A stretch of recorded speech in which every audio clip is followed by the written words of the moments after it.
Why, hello there. Given that you've arrived here, you may be looking for some married Zulu Impi warriors from Black Powder, and you came to the right place. These are married Zulus, which means they have a ring on their head.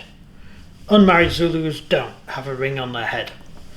That's the only difference. Fantastic. I think even in most rule systems, some will give married Zulus a bit of a boost because they're generally older and have possibly won a battle at some point, therefore get to get married.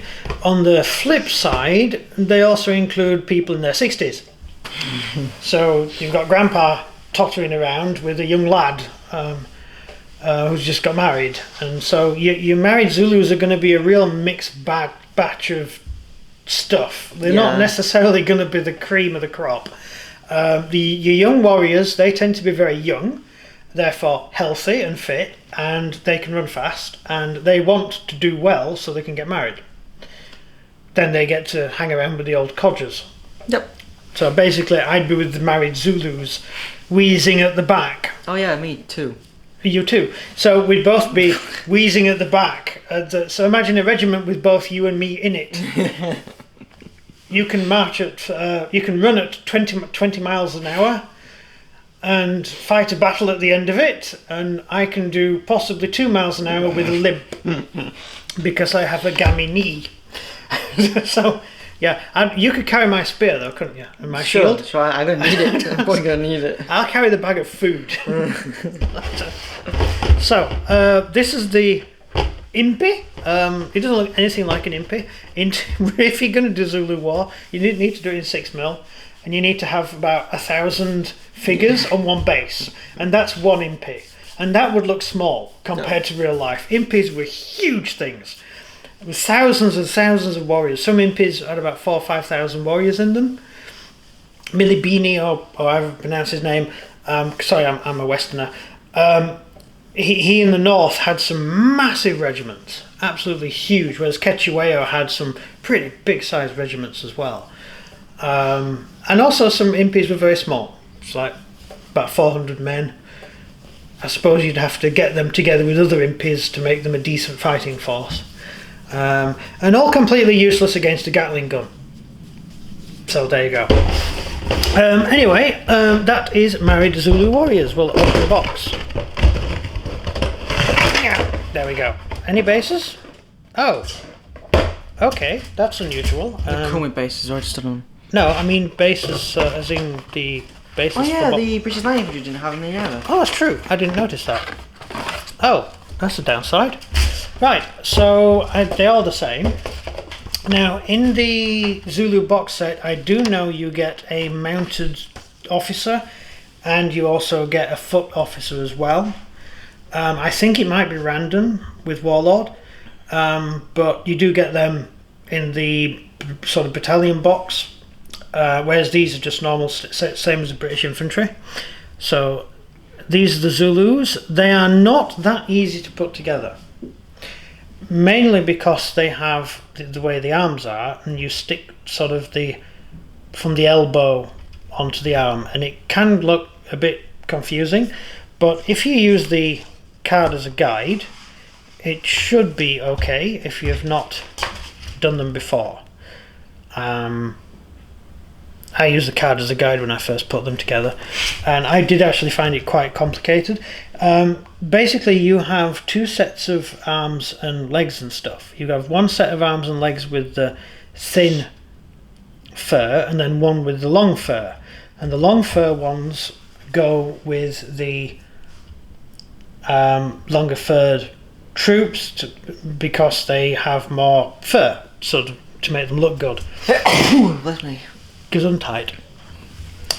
That's how I did them, and so I had one regiment based up with lots of sort of fur, horsehair here, and another regiment based up without the horsehair, so I could use them as two distinct regiments, one that had more money and therefore could afford cow, it's either cow or horse fur, and then another regiment which couldn't afford much horse fur or cow fur, and so didn't have it.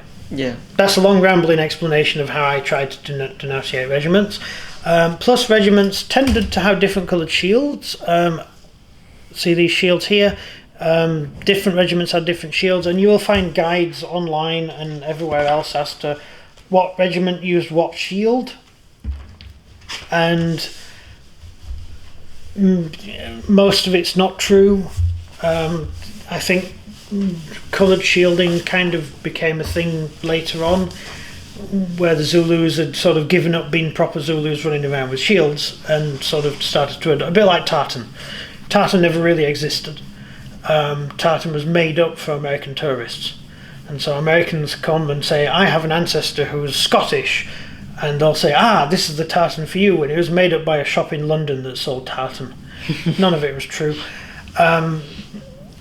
So I think it's the same with the Zulus as well, because the older books that I've got on the Zulu War, the shields do not match the newer books on the Zulu War, which says this shield is the exact one used by this particular tribe. No, probably not. The shields are made by whoever was local. Each impi was raised in its own region, and the cow colour will decide on the colour of the shield. And so if you have a lot of breeds of cow who are white, then you will have a mostly white shield. And if you had cows which had a lot of brown, then you had brown and white shields. And so it was kind of where you came from rather than individual regiments. Yeah.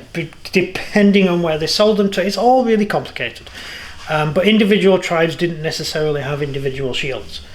That was later. It's sort of trying to make sense of it on the gaming table, people. Yeah. I know, I watched a very interesting documentary about it where there's this Zulu guy basically saying, none of that meant anything.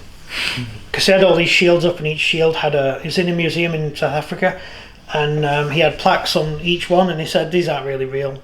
They just happen to come from the same regiments. And so they picked one that looked right for the textbook rather than what they really look like. Yeah. That was a long rambling explanation for shields, wasn't it? I'm sure I've had this conversation before, but it may not have been on YouTube. But yeah, that's the shields. That's cool. They have some fur somewhere, don't they? Or is that on the married warriors? Just check. Or is it on married warriors? Yeah, I think that's all the the same.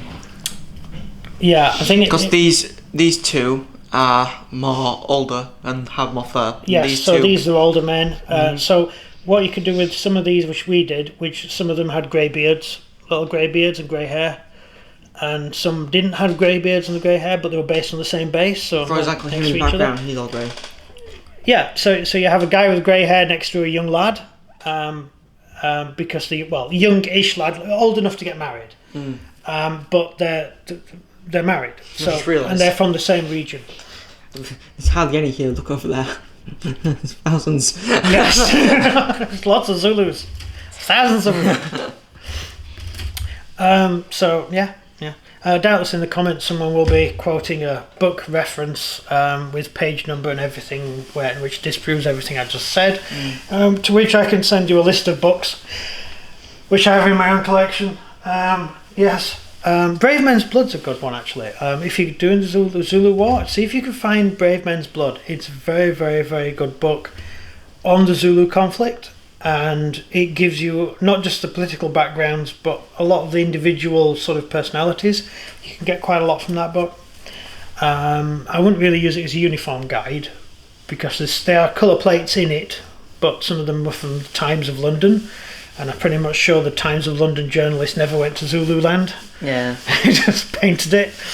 Although there were journalists there, around and about. There was a journalist with Custer.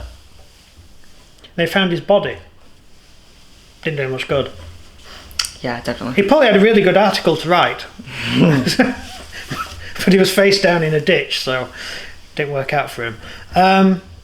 So yeah, there were journalists in the Zulu War that did hang around and do stuff. Yeah, good for them, I suppose. I wonder if there are any Dutch journalists on the other side, sort of following Zulu impis around, taking notes. You would have been shot. At that stage, you may have been accidentally stabbed in the back by accident. Totally. I mean, so Ketchuea was buying arms from the Dutch and the Germans, even though they were technically at war with the Dutch emigres. There were people selling arms to the Ketchuea. Incidentally, in case anyone actually cares, you see all these guys with spears? Well, they also all carried rifles as well. And that's not because of the Battle of Isandlwana. Most of the Zulu army was fully armed with rifles. They just didn't use them. They would fire one shot, then throw the rifle away and fight with the shield. Yeah. So, probably because they didn't have much ammunition. But Ketchuea did actually buy huge amounts of rifles from various places. A lot of them would have been outdated muskets, breech-loading muskets.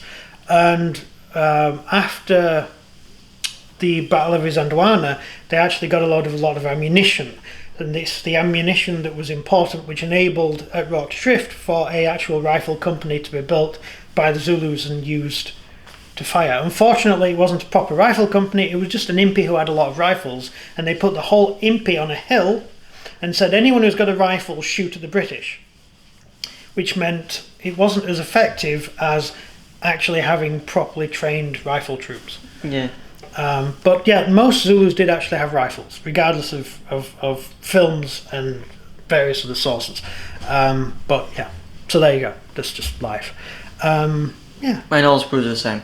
And they're all identical. So there we go. Gaming-wise, you do have this rather 4-page booklet. Nice little 4-page booklet. I meant to keep all the booklets from last time, but for some reason I think I threw them all out when I tidied my gaming table.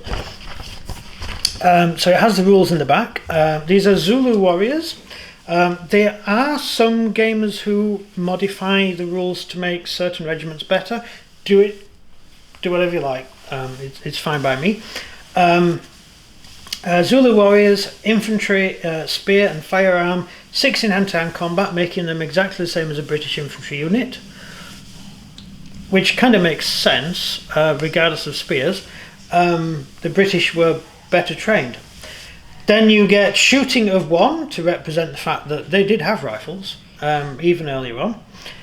Then the morale is 4+, same as the British Army. Stamina of 3. I'd have thought the stamina would be 4. Nah. But they were much larger units than the British. But I suppose if you lost a few officers, then it would be quite hard. Yeah, and they could get very scared very quick. If like 100 of you get shot at once, from one volley. Yeah, that would freak you out quite a lot, wouldn't it? Yeah. Right, so that's it. That's the end of the video. If you enjoyed the video, please leave a like and subscribe, and comment down below what you think of the married Zulu impi. That's everything from. That's everything from difficulty me. Today, aren't you? That's everything from you. Everything from him. Right. Thank you. Goodbye. Bye.